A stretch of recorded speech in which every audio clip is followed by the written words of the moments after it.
Hello everyone, in this video I will show you how to force restart a frozen or unresponsive screen in Samsung Galaxy S24 Ultra. So before starting the video, don't forget to subscribe the channel and also press the bell icon.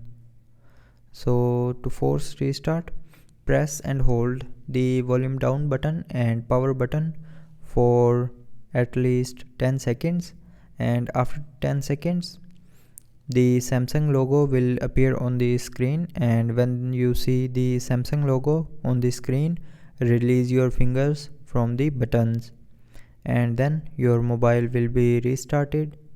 So that's how you can force restart a frozen or unresponsive screen in Samsung Galaxy S24 Ultra.